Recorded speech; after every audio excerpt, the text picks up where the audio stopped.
Welcome to Beyond Podcast. I'm your host, Anthony Petrolis, and I'm really excited for today's guest, someone who I've been communicating with over the last few months, someone who I think brings a lot of value for high school athletes, high school coaches, high school parents in the world of recruiting as far as playing at that next level, beyond that high school level.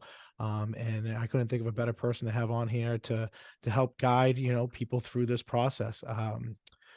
Was a player at Central Arkansas, played in the NFL for a few different teams, and we'll talk about that today. Coached at a slew of different colleges, currently at the University of Houston, defensive consultant there, but wrote a book called The Recruiters Playbook, a 4-year guide to college football recruitment for high school athletes, and something that I've actually ordered. I was just talking to him about, and really excited to read, but I think brings a lot to the table as far as playing college football at that next level and what schools are looking for and things you should start thinking about maybe before you would even think about it. So without further ado, from, the University of Houston, Larry Hart. Man. No, man. Anthony, I appreciate that introduction, man. Thank you so much for having me on. I'm fired up about it. Yeah, so this is great. So, I did a lot of research on you, really interesting guy, someone who just having a phone conversation with you, I think just brings a lot of energy, really excited and passionate about what you do. And that's how I am. Yes. So I think this would be that type of fun conversation. But I have to give you your street cred a little bit as a football player yourself. I know you went to JUCO early on. You transferred to Central Arkansas. Yeah. You were chosen as an All-American in the Southland Conference Defensive Player of the Year, both your junior and senior year. And you were later named to that conference's all-decade team for the 2000s. So I got to give you love there. Thank you. You played, you were chosen the 5th round in the NFL draft by the Jacksonville Jaguars, 143rd overall. And I pulled Yes. up your draft card, man. You 248 ran a 4.62 40-yard dash. So pretty impressive, I think, in my opinion, as outside backer, DN type player. And you actually at Central Arkansas was the second highest selection in school history of someone playing in the NFL. So that was pretty cool too. And I just wanted to give you a street cred. I think it's important anytime you have coaches on here or people on here that if they've been there and done it, you got to give them love.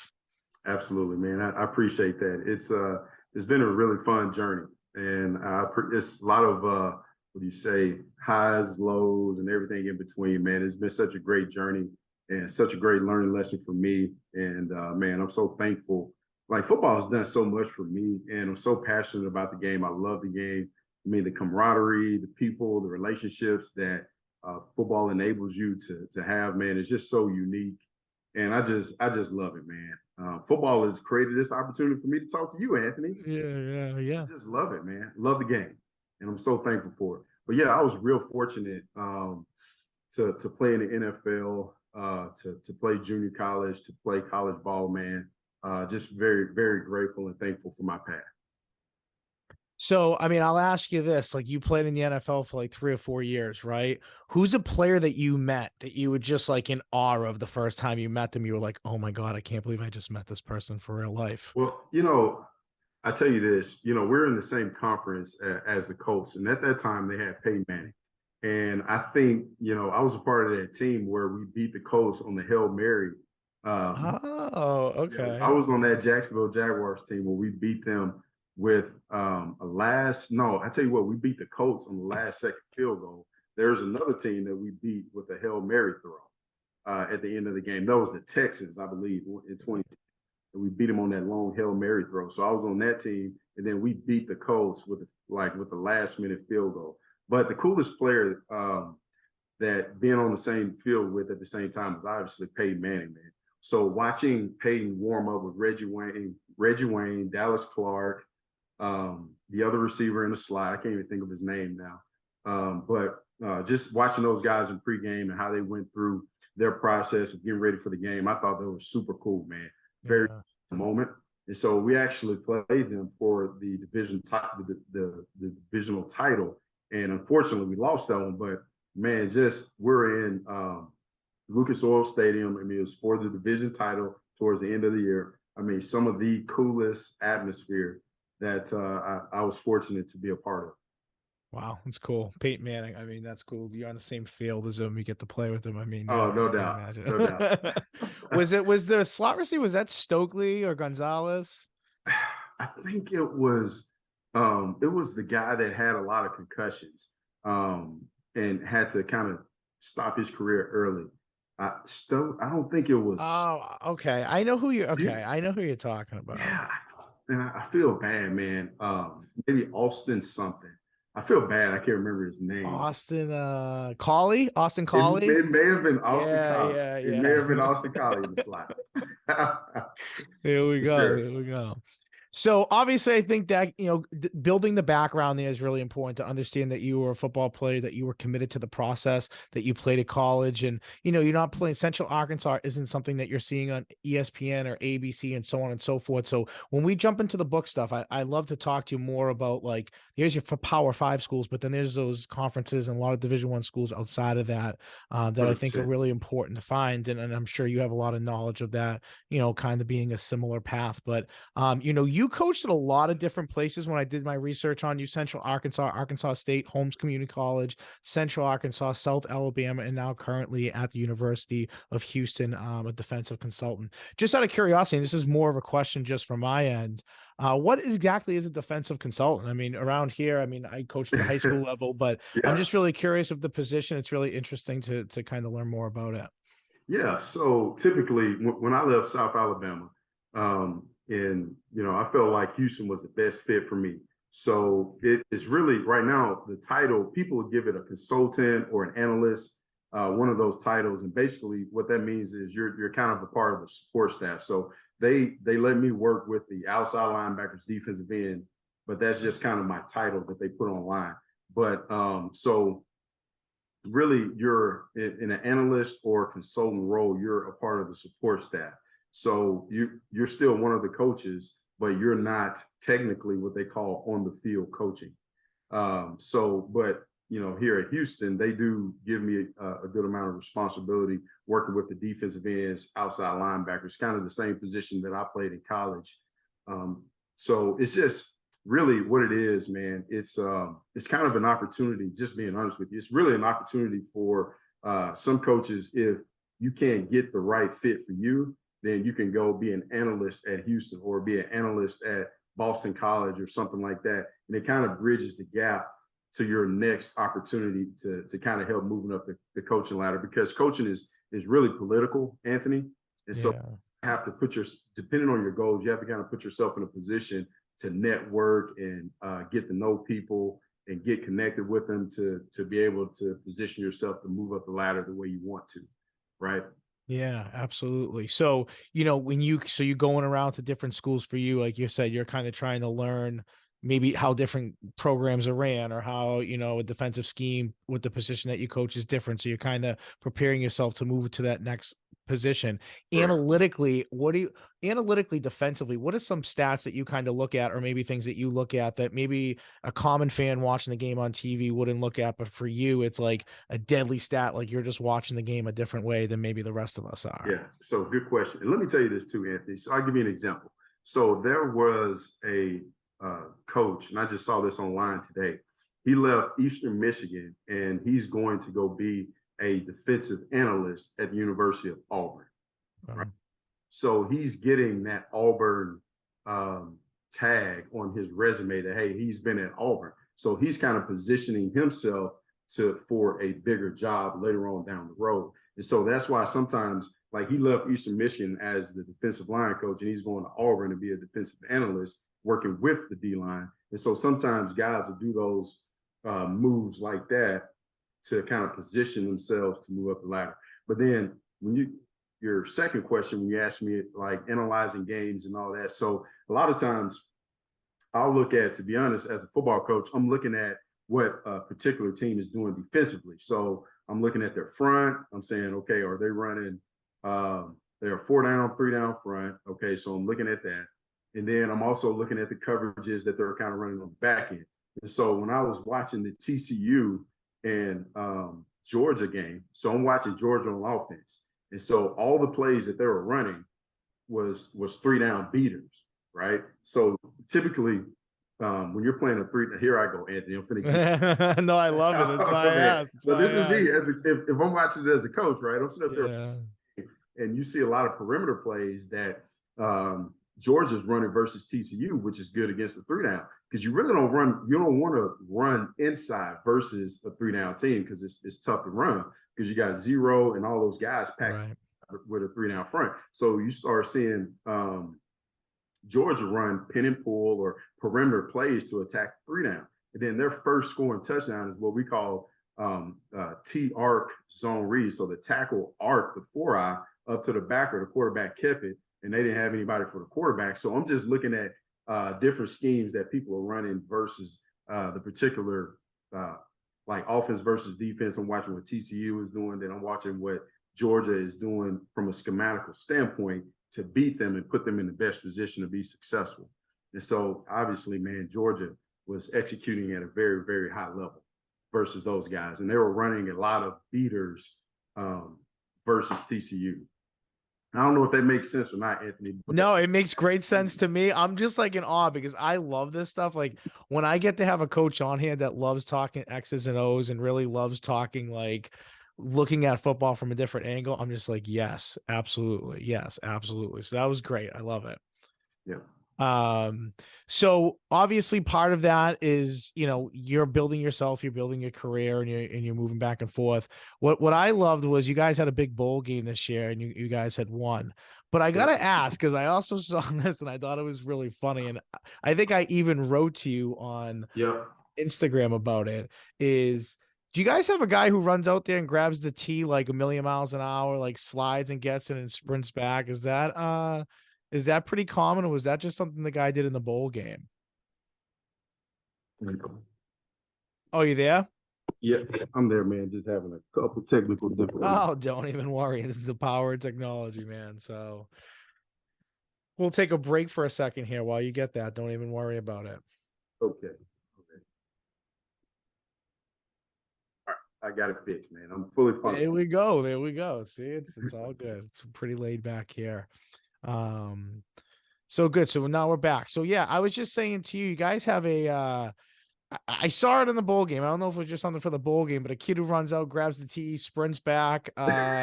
What's the deal with that? I'm just really curious about it. Somebody was telling me, and Anthony, I may be quoting this wrong here, but I think somebody at the University of Houston used to do that back in the day, and he found out about it, and obviously he's a big part of our brand and part of our team. He great kid, works hard, does a lot for the program that a lot of people won't see. And so one day, and I think last year sometime, he just started sprinting out there and getting the tee. And it just kind of created a little bit of buzz, and they got rolling from there, man. And he's got his little brand. I think he signed an NIL deal or something, man. No, really? I'm dead serious. I think, yeah, he partnered with somebody, and somebody's giving him like a couple $100 a month. I don't know if it's Star Pizza or what's the name of the company, but yeah, he signed with somebody that's kind of sponsoring it. So it turned out to be a pretty cool deal, man. That is unreal. I mean, hey, whatever you got to do. I mean, it's the crazier things you hear, but it's more just those funny, quick little viral things. And then all of a sudden you're a superstar. No question. So, one thing I just, ask you as a coach, obviously I'm super into the NFL draft. It's something that I look really forward to. It's always right around my birthday. My birthday's April 29th. So it's always right around that area. So for me, like going out, grabbing a few drinks, watching the draft, paying attention, seeing what teams do is interested. Anybody from Houston to keep our eyes on this year? Any players that could definitely be getting drafted, or we see go, maybe day one, day two? Sure. So our quarterback, I'm gonna tell you, man, I love our quarterback, Clayton Tune. He has my respect. Very tough kid. I think he throws the ball well. He's very mobile, and I wouldn't be surprised if he gets drafted a little late. And we probably have one of the best receivers in the country. His name is Nathaniel Dell. Everybody calls him Tank. He's all about 5'8", 170 pounds.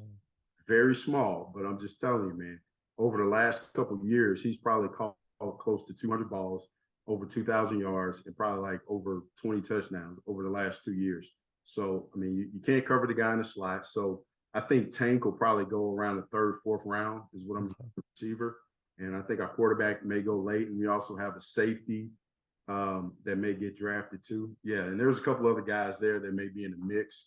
But yeah, we had some pretty good talent this year, some NFL prospects for sure.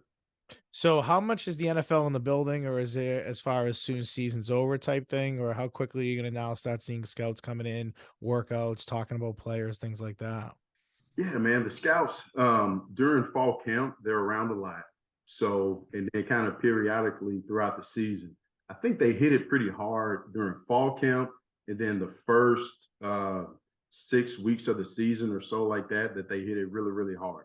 And right now is I know those guys are finishing up the draft. As soon as they get finished with the draft, they're immediately going to start on the next year's class. So it's kind of never stopping for those guys, for those scouts, man. They work really hard. So they'll already have a good feel of the upcoming class. They've already watched film, and then when they come in um, during fall camp, that's where they'll start getting the character references and talk to the strength coach, their position coach, head coach, coordinators, start gathering up all that information, see them live in person in practice, and just get a really good feel for them. And they just kind of keep building from there.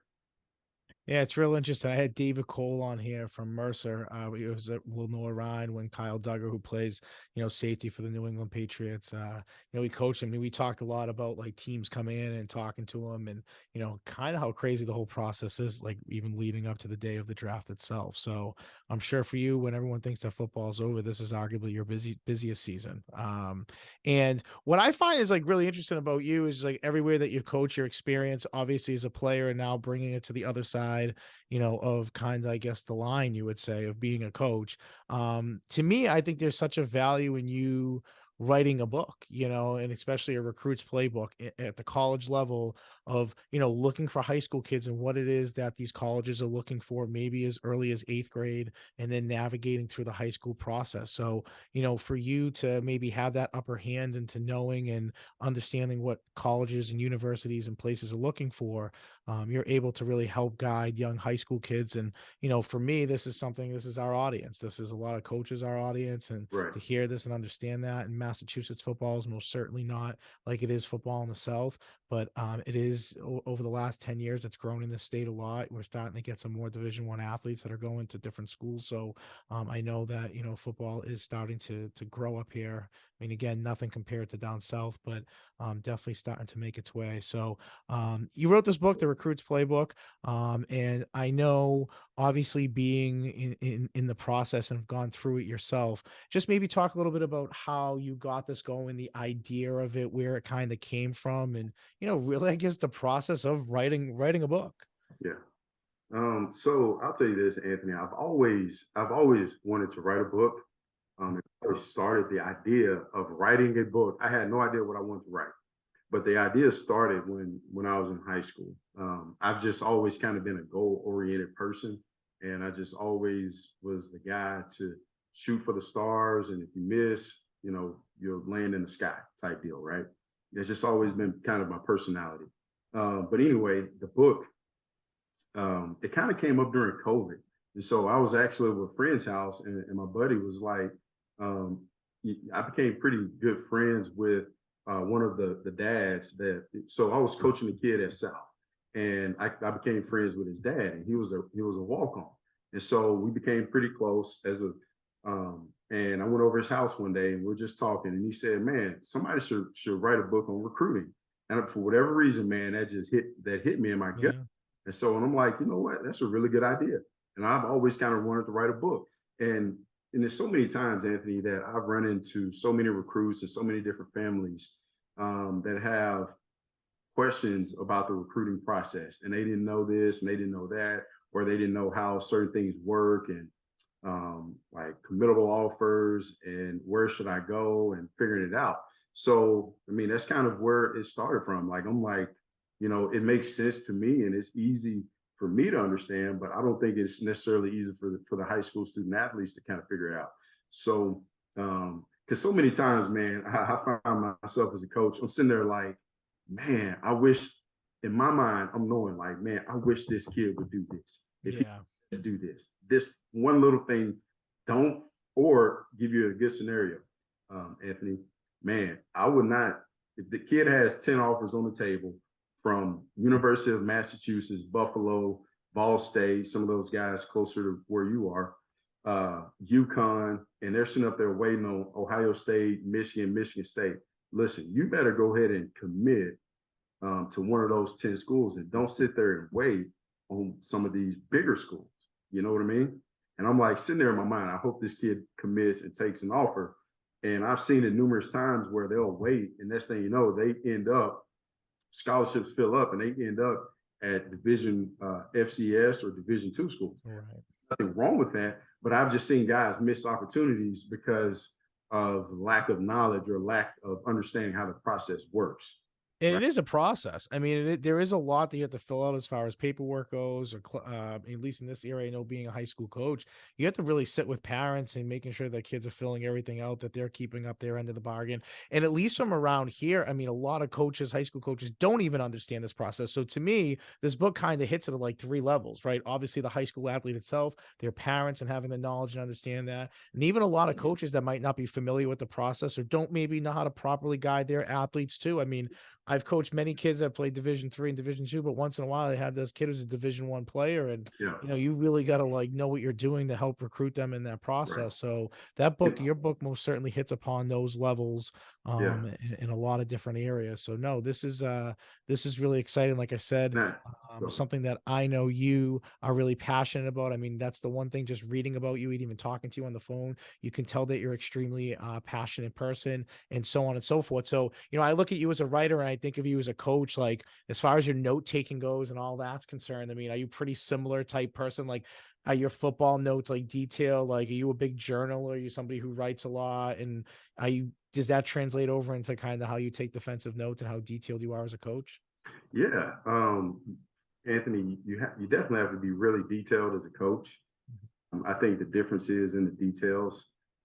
So, I mean, football is much more complicated than what people think it is. It's not just guys going out there and hitting and all that. So when you walk into a meeting with the players as a football coach, you want to have your notes from the defensive staff meeting that you want to have down, coverages, checks, adjustments, backfield sets, formations, alignments. And so you have to have all those particular things written down so you can be able to communicate that to your players.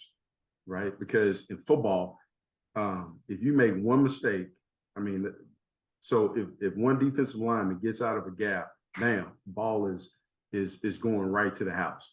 And so, like, say for instance, in the national championship, I remember on the sideline, and I've been there as a coach before too, where the defensive coordinator, the reporter is like, well, we're just making a bunch of mistakes and guys are not lining up correctly and not doing their assignments.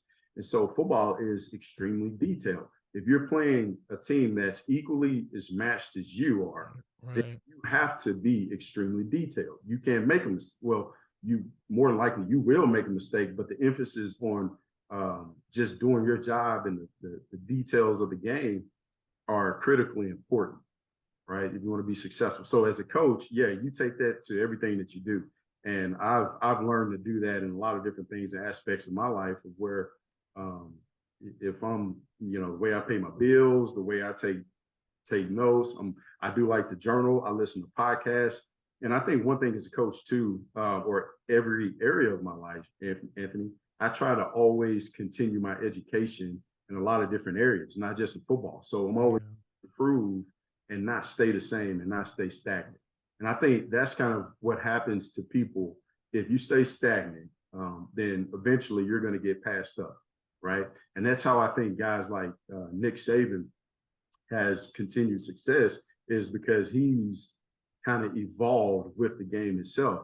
So if you first couple of years at Alabama, Nick Saban was stop the run and stop the run on offense, run the ball. Well, stop the run and run the ball. Right. Play good defense, run the ball. That was Alabama. But if you've really watched those guys over the last, 7-8 years, they've really changed. Like receiver now, every receiver's going in the first round, multiple receivers. Correct. And they're throwing the doggone ball, right? They're being more explosive on offense. So the game has kind of changed a little bit. And so now Alabama recruits they don't recruit what's called that Sam linebacker, the outside linebacker to the field. That guy is now a defensive back, right?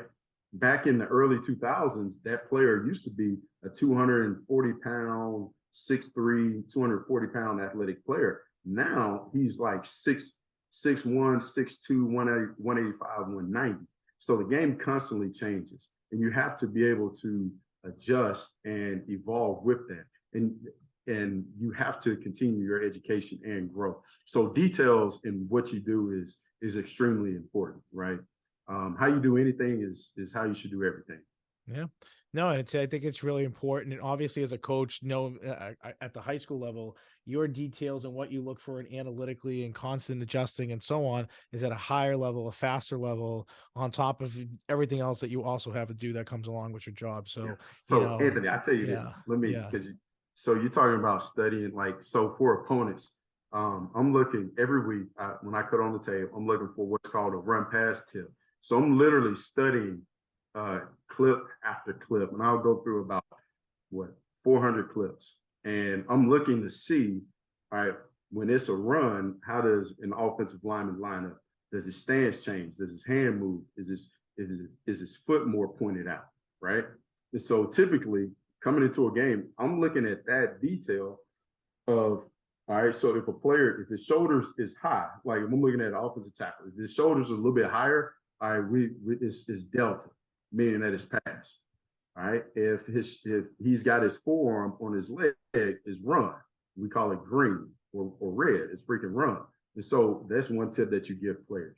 I mean, you're looking at where the splits of receivers to tell you typically what routes they will run, or the splits of an offensive lineman down the distance. There's so many different things, like what hash is the ball on.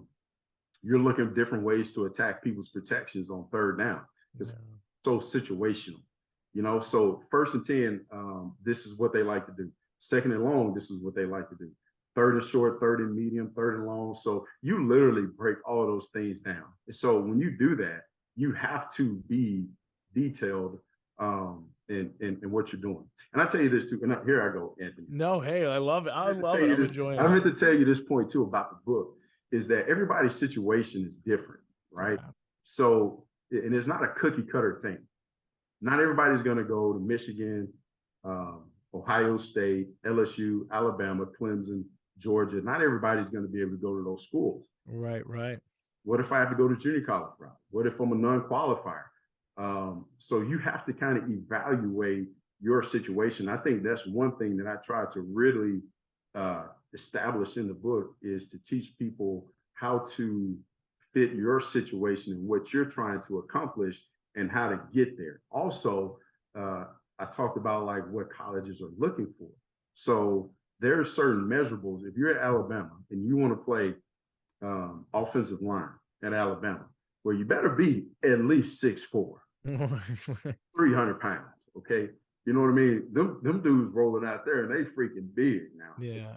So there's certain measurables. So if you're 6'1", that's not to say that you can't play college football, but it's going to be extremely difficult to get on Alabama's radar. So you kind of have to learn how to evaluate your particular situation, right? Mm-hmm. And then find the best fit for you, if that makes sense. So no, it makes perfect sense, because I think there's the idea of wanting to play at a big school like that, wanting to play at a Power 5 versus, is that a reality? Right. I mean, you talk about the national championship, you're watching Georgia rotating defensive linemen like it's a hockey line change, like, and they're all 4- and 5-star guys that are coming in sophomore, freshman, and it's almost unfair. Like, it's just almost unfair in a lot of ways. But hitting upon what you're saying, it's, you know, those schools sound great on paper, but there's someone who's just as good as you, just as big as you, just as strong as you, just as quick as you, like, you know, so sometimes those situations aren't great. So you mentioned, you talk about in your book, like, when do you how do you kind of identify saying,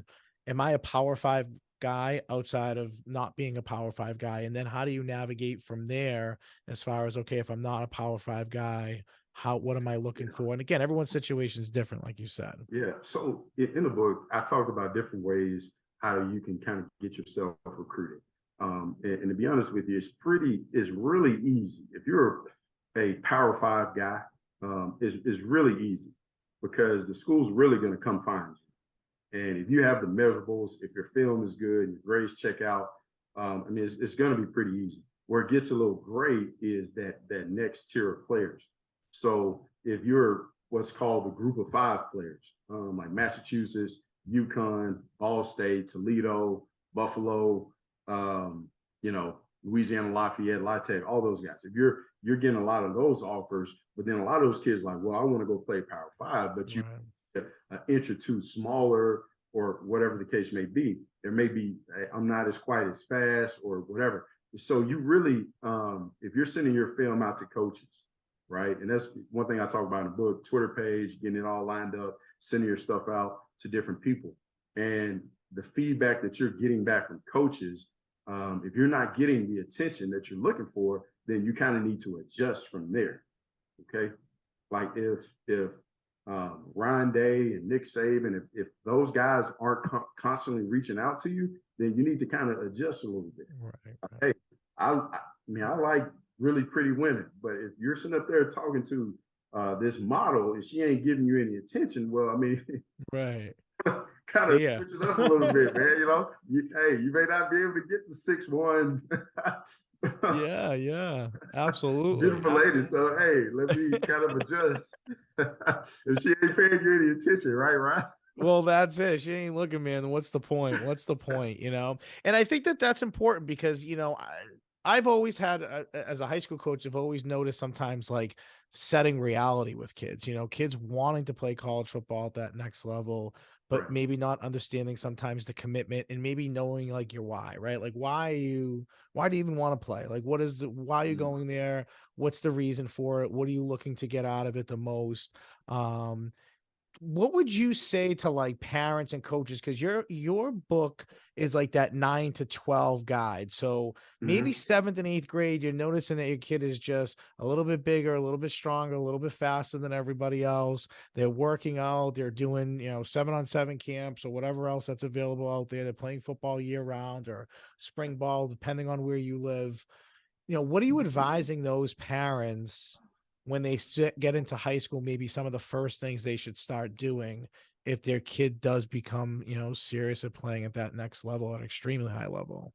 Well, number one is academics, making sure that you're taking care of your grades, all of that.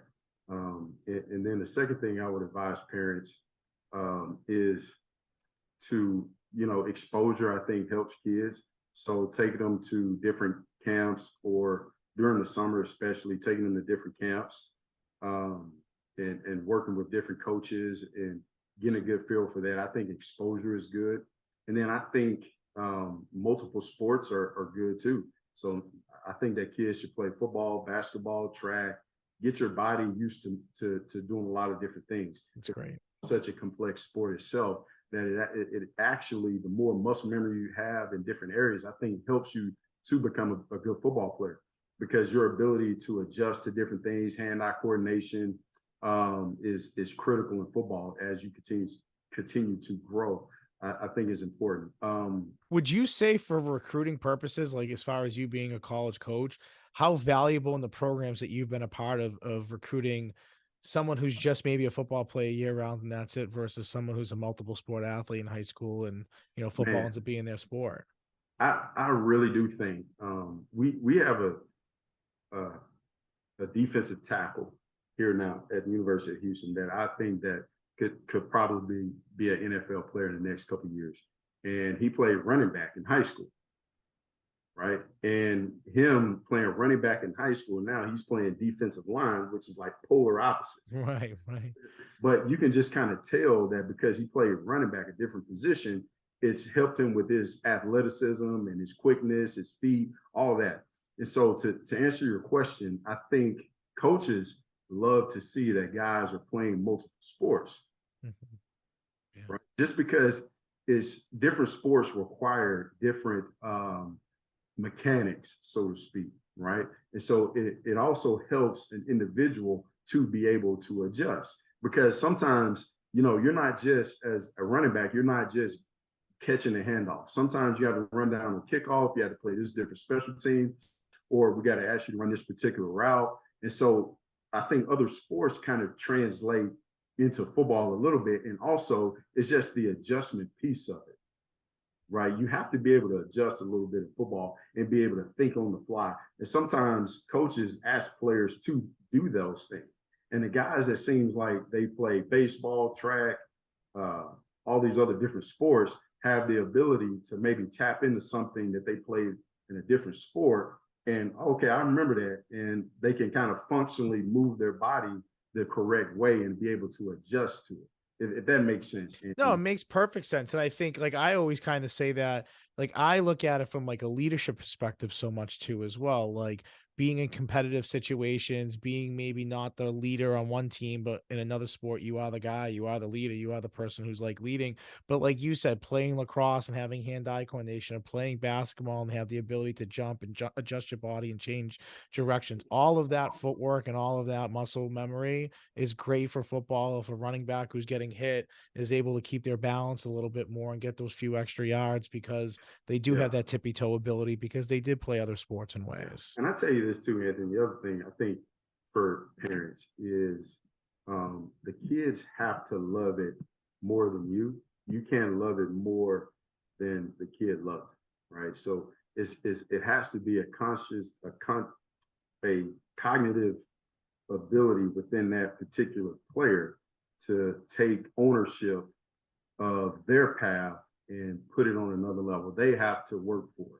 You know, to me, you're a support in helping them and giving them what they need, but they have to take those tools and run with it, so to speak. Because if you give everything to a kid, and we see this at the college level, if you give everything to the kid and they're not used to working for it, then maybe coaches and parents, if they're not used to working for it, then when they get up to the college level, we're like, you got to work for it. We're not just right. spot. You know, you better come here humble and ready to work, because once you get to the college level, it does not matter what your star level is. We don't care where you're ranked coming out of high school. We don't care about stars. We don't care about if you're the top guy in your high school. Don't nobody care about none of that. When you come to college, it's a blank slate, and let's get ready to work. Yeah, so let me ask you that, being on the other side of it. So obviously here you are guiding that like high school athlete to that next level as a college coach who's been at a bunch of different programs, and now, especially at a solid Division I program. What is it that you're looking for outside of obviously the talent, the statistics, the touchdowns, who you were as a high school athlete? But when they come on campus visits, or you're trying to get them understand them a little bit more as people, what are things that you look for as a coach that makes you maybe understand who would fit well or wouldn't, or just something that maybe is a little different off the radar than just the football aspect stuff? Yeah, I know coaches are looking for the right fit. When you say the right fit, you like when you're recruiting kids to Houston, because it's such a huge city, you're going to have kids that's mature. So you want to look for maturity. Will he be able to handle everything that's going on around in the city? Because once you get to college, we're not going to hold your hand 24/7. You know, obviously as coaches, it's our jobs to help you mature as a man, and we accept their responsibility. However, players within the city, you really have to evaluate the maturity level. Um, then also you got to evaluate their toughness level. And when you say toughness, is their ability to, because college football is demanding and it's hard. Right. So when you're on practice 8 or 9 in fall camp and you got 15 more practices left, okay, it gets really difficult. Your body's tired, and then you're just coming from summer workouts. I mean, spring ball, football is almost nonstop. And so it's football in your face 24/7 for college football athletes. And it's a very demanding, I might as well call it a job, Anthony, because it's very demanding. And people see the glitz and the glamour, but if you don't love college football, it can get to you a little bit. And so I think it's critically important that when we bring guys on campus, that we kind of evaluate their mindset a little bit. Like, are you going to be mature enough to handle this? Are you tough enough for the practices? Can you do schoolwork? Can you be able to be mature enough to balance everything that you're going to have to balance? So you got girls, parties, football, academics, girls, parties. So that's just it. Hey, I always tell guys, man, have a good time, but you got to be able to take care of your business. So yeah, you got to be able to evaluate if guys are mature enough to handle all of what's going on in Houston. I don't think Anthony. I don't think people sleep here. I really don't. Yeah, just nonstop. Yeah, I mean, I just feel like your job. How do you like? The biggest reason I started this podcast, like you said, kind of thinking of all your ideas. Everything was during the pandemic when you're just sitting around and you're like, "What else can I do? What's something I can get into?" Because you couldn't go anywhere or do anything. And for me, it was always this podcast was all about showing off a high school, coach's life and what they do and how busy they are, especially in football. But we cover other sports too. But I'm a big football guy, so sometimes we have a little bit more football stuff on here. But that lifestyle is tough, and as you grow in that Division 3, Division 2, Division 1, the expectations, it's nonstop, and the season's over, and everyone just thinks that your job's over, but your job is just getting started. Like it's holidays, and then it's okay. Now we're on the recruiting show. We're looking at these kids. We're watching film. We're already assessing what our maybe potential starting lineup is. We're looking at spring practices. Like there's so much more that you're doing. Talk about being able to then write a book during this process, because you're kind of nonstop. I mean, being a college football coach at a high level, it is a full-time job. So talk about balancing being able to write this book, what it meant to you to be able maybe to accomplish both of these, and what it's done for you since then a little bit. Yeah. So writing the book, first off, it was an awesome accomplishment. And yeah, it was very difficult because I was finishing up the book. So I got a lot of it done during the pandemic, which I had a little bit more time. We couldn't go on the road recruiting, couldn't go into the office. So I had a lot more time to actually work on the book. So I got a good bulk of it done during the pandemic time, right? But then when I transitioned to Houston from South Alabama, that's where it became really challenging to finish the book. And I know I just had maybe a day or two off from Houston, and I took about 12 to 14 hours straight where literally I'm on the laptop and typing and retyping some things and editing and finishing up the book. It's more of a grueling process, Anthony, than you think. Yeah. Right? Because you send something to the editor and they're like, you're sitting at like 40,000 words, and I'm thinking I'm good. And they're like, well, we need to get to 80,000. What? Yeah, I just killed it here. What are you talking about? I'm gonna get to 80,000 words. But man, it meant so much. It meant a lot to me. Just because my path and how I got to where I am, Anthony, is kind of what motivated me too. So I was a non-qualifier out of high school, and I didn't take care of my grades. I had to go to the junior college route. I don't know if I put this in my book, and I don't know if a lot of people know this, but I was a half scholarship guy to go to junior college. Like, God dang, you talking about a kick, man. Like, I can't even get a full ride to junior college. I mean, come on. Yeah. Like, you talking about a hurt in your pride. Anyway, so here I am, half scholarship, working my way to a full scholarship. Again, even at the junior college level, was frustrated that I couldn't get the bigger offer, because like I felt like, man, I want to go to one of these. I want to go to Florida, one of these big schools, and I couldn't get that. I had to go to Central Arkansas, right? And so all those things kind of compiled in that book. And then as becoming a coach, I'm starting to realize, man, everybody's path is unique. And so I kind of wanted to put that in the book to kind of encourage young men that's going through the recruiting process, and encourage them that everybody's path is a little bit different.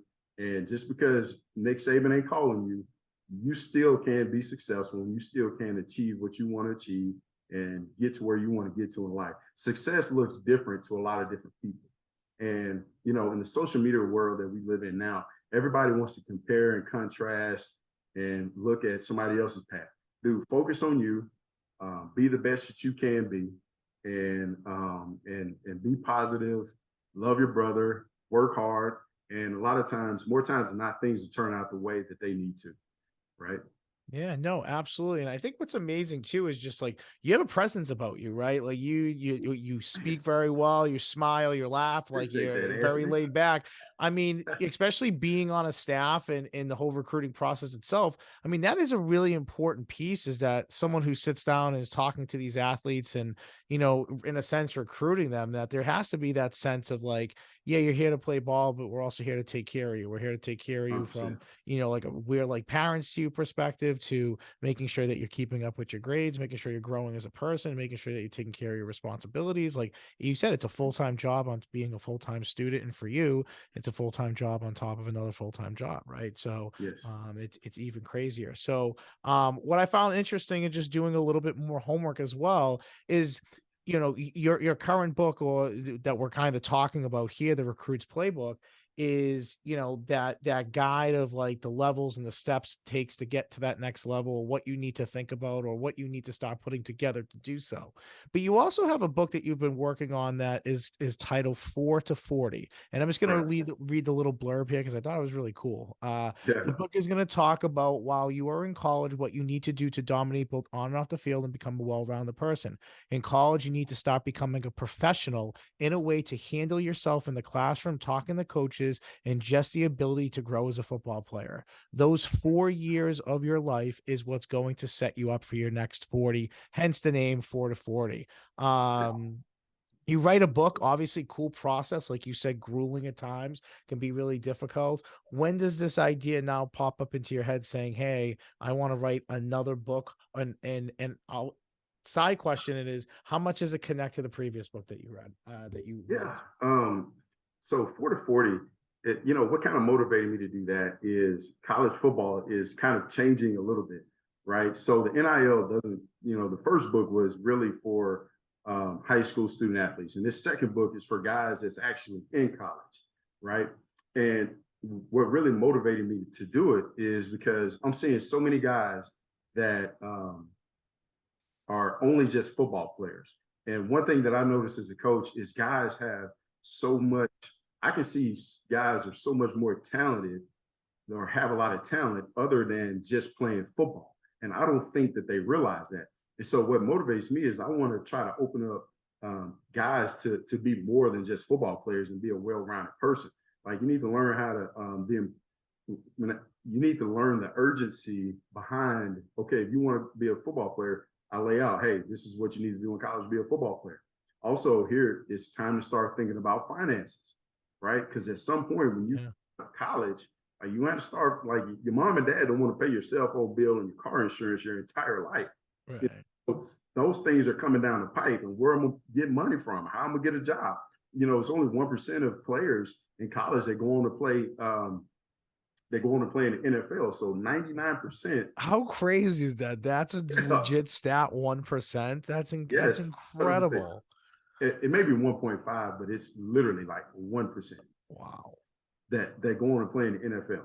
Okay, and so now what do I need to do if I don't play in the NFL? Right. So I'm kind of trying to get those guys to open up their mind a little bit. And when I say learn how to become a professional, you have to learn how to start talking to people and presenting yourself different, right? And that you're more than just a football player. And so I'm passionate about that because once I got done playing, I was like, what in the freak do I do? I don't even Yeah. to get a resume, you know? Right. Right. Thank God my wife helped me through it because she's an English teacher. But Anthony, I'm sitting up here like, how do I interview? How do I get a resume? Where do I send my resume? And all these different things that I had to figure out on my own. And so now I'm trying to put that all into a book. And then I'm also going to talk a lot about the NIL stuff, right? Because Yeah. that's become a big thing in college football now. The NIL and the transfer portal. So I want to put that in 4 to 40 because that's going to apply to a lot of college players as well. So I just wanted to put something else out there to help young men develop and become the people that they need to become and give them the tools, right? Because I really wish somebody would have told me, right? Especially, from a financial standpoint, learning how to excel off the field and on the field, just becoming a really well-rounded person to make that transition from college to real life because it is coming. you only have that short period of time in college to set a foundation for yourself. Typically, you'll probably end up finding a young lady to marry in college. You'll have your best friends there, so that foundation is really going to set you up for those next 40 years of your life. Yeah, and it's amazing, because you nowadays, especially watching sports, any college, football, professional football, a lot of the analysts are former players or former GMs or former coaches, people that are really involved in the game. So being able to set yourself up, like especially in college now, like you said, the NIL deals, like that's going to change even more so over the next 5 years of what's Right. going to be happening and how many people are going to be out there and what you are on Instagram and how many followers you have and who you are on Twitter and all of that. So absolutely TikTok and everything. And that must change. That must be like a whole different aspect for you guys, because even now in the high school kids, you're probably seeing those kids putting themselves out there and marketing themselves as well as high school athletes. And that's a whole different thing to monitor as far as evaluation, I'm sure, of who's Mm-hmm. coming in and being like, is this the type of player that we want, and so on and so forth. That's a whole different subject for you guys now to study as all around athletes of what you want in your program. Yeah. I think, with the NIL stuff, I think what's important is, and one thing that I'm going to talk about in the book, like I'm no financial guru by any stretch of the imagination, but say for instance, if all right, so if I sign an NIL deal for $80,000, what am I going to do with the $80,000? Mhm. What account do I put that in? And so I want guys to start thinking a little different about money. Is how can I say, for instance, if I'm in college and I have, I signed an NIL deal for 80 grand, whatever the case may be.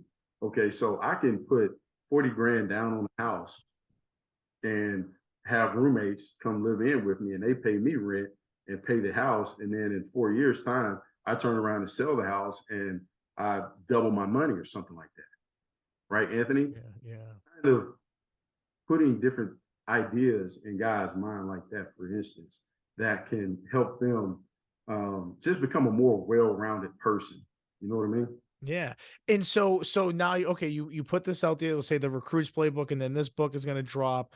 What's your process after you drop your book, right? Like, are you doing mini tours? Are you doing a lot of Zooms? Are you doing podcasts? Are you how are you then promoting it? Like, I know your Yeah, stuff's on Amazon and everything else, but how are you then in that process as well? Because obviously you want to get that product out there. I know you and I interacted about your book. I read it and I said to you when you first came on, I was like, I wonder if this is real. Like, this guy's pretty legit. Like, I looked him up. I'm like, it's great that he reached out to me, and yeah, and the more I researched, it was like, yes, 1,000,000%. Like, there's just so much we can talk about here. But I mean, right. I guess just talk about that all a little bit as well. Yeah. So first off, Anthony, just being honest with you, I need to do a lot better job of getting on podcasts with individuals like yourself, talking about the book, kind of promoting it. And then I need to get my social media presence going too. But just social media, trying to get bulk orders, people that I know that want to give back and make donations, get with them, get some bulk orders, send them out to schools.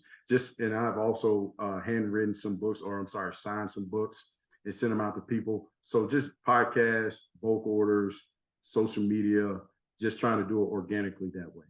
Yeah, and any advice I give you on social media, I didn't have social media 2 years ago until this podcast started taking off. And then it was getting an Instagram page and really learning that is what I found is I've always just make sure that I have content posted on my page, right? I want people to That's right. see me, and it's not always just going to be the beyond stuff and the high school stuff. It's going to be stuff with my kids or funny things that are going on or something that I see on Instagram that I like to post. Like, what my page to me was always important about content that people could see who I was as a person, that yep, I did this, but I also am a teacher. I'm also a devoted dad. I'm also a devoted husband. I also like hanging out with friends and going to fun places and being able to show that off. So my biggest piece of advice to you, let people see who you are. Like, talking to you on Yes, the sir. phone and obviously talking to you here, like, I totally understand the type of guy you are. Let people see the genuineness, let people see the value that you have, and just always Man, be active on your social media. Like, just that'd thank be you. my biggest piece. Put something on your story, even if it's you and your wife just going out to dinner somewhere nice, just put it out there, let people see that's the type of guy you are. And so your story always has something and is active for people to Yeah, follow, because that's thanks. I yeah. appreciate that, Anthony. Yeah, that's my advice. I'm no No, expert, thank like I you. said, 2 years for me, but I found that I got a lot of followers just for people seeing me all around. So Yep. love that. So tell people, where can we get the book, where we best find it, and maybe when we might see that 4 to 40, kind of with a process that's in as well. Yeah. So the Recruiters Playbook, you can get it online, Amazon, Barnes and Nobles, any major online store. You can also order the ebook. So if you got an iPhone, just pull up books on your app, then type in the Recruiters Playbook. But it's really easy, accessible. I think the easiest way is obviously Amazon, but that's the easy way to get it. And then is in regards to 4 to 40. I want to get that one done sometime this year, and hopefully by the end of this year, I can have that completed and also have that put out there as well to start Great. the process. I love it. I love it. And the last question that I want to ask you, just because I just find you so interested, and I'm just curious kind of your next steps. I mean, college football life, coaching, author, really devoted to the game. What is your biggest goal as a coach? I mean, what's the level that you ideally maybe want to see yourself get at, whether that's a Power Five school, head coach, coordinator, certain position. I mean, what's the pinnacle for you? Man, to so good, great question, Anthony. I want to just for me, like I said, I've always shot high. That's just been me and my personality, and I embrace that. So I want to become a defensive coordinator. I want to become a head coach, and I want to win a lot of ball games and um, get to the highest level. Why not? Yeah. I want to do that. That's just always been a goal of mine, and I'm passionate about that. I've put in a lot of time to put myself in a position to do that, and I'm going to continue to do that, and just kind of keep working myself up the ladder to where I can put myself in a position to be a D coordinator, head coach at a Power Five school, and hopefully we can win a national championship. You may call me crazy, but that's just kind of my goal, and kind of shoot for the stars, man, and hopefully I land in the sky. Yeah. Area. No, I have no doubt about it. I mean, as I said, I just think it's amazing. Like when I started this podcast, the one thing I realized, and I said, and I heard you kind of say this about your book, is that there's nothing out there for it. There's nothing out there for it. In this area, yes, there's sports coverage, and sports coverage is great. But when you're those higher echelon teams, those teams that are consistent, there's only so much coverage that's there. So being able to highlight coaches at different programs that play in tough conferences or play in programs that maybe don't have the equipment or the numbers or whatever to be able to compete with those higher echelon teams, it's great to be able to show that off because there's nothing out there for that, right? And for Right. you, you're looking at this as saying, man, I wish I knew this. Somebody else is saying, I wish I knew this. Somebody else is saying, I wish I knew this. And then all of a sudden it's kind of like, well, I do know this. Like I do Right. know this now. So being able to help out at that level, well, is really great. So yeah, when 4 to 40 comes out, like love to have you back on, love to have you pitch Yes, it. sir.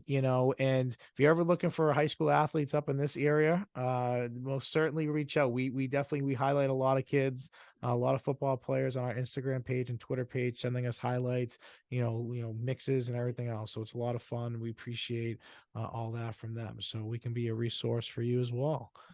Yes, sir. Thank you so much. Yeah. So, without further ado, I just want to say thanks again for coming on to be on podcast. We're grateful to have college coaches on here, guys. I mean, I know the grind, I understand the grind, and it is a full-time job. And you're probably just as busy right now as you were when the season was going. And you might have a little lull time, and then it's on the recruiting trail and spring practices and evaluating talent and looking at opening day and everything else. So, I totally get it. So we appreciate you coming on, and we appreciate you dropping knowledge on really what a lot of high school kids should know or maybe don't know at this point and how to get started. And again, we'll put it on our social media page, the book, everything about it, and where people can find it. Yeah, Anthony. Yeah, you're great. Your podcast is awesome. Man, you do a great job. It's very cool, very laid back, and I just appreciate you having me on, man. And you do a great job. So Thank you. thank you. And I can see why you have a lot of followers, and I can see why your podcast is very successful. So, man, I appreciate you, and I'm thankful that you had me on. Beyond Thank you. is unbelievable. Yeah, hey, I appreciate that. I appreciate the plug there. And Yeah. yeah, we'll talk out. I'll have to get your address. We'll send you down like a winter hat or Oh, something like that. snap. Yeah, Yeah. yeah. Cool. So Cool. get it down there, get it down south. We'll get us in all different states now, you know. Awesome, man. Awesome Yeah. stuff. All right. Yes, Well, I sir. appreciate you. And again, from Beyond Podcast, I'm your host, Anthony Petralis, Larry Hart, University of Houston. Till next time.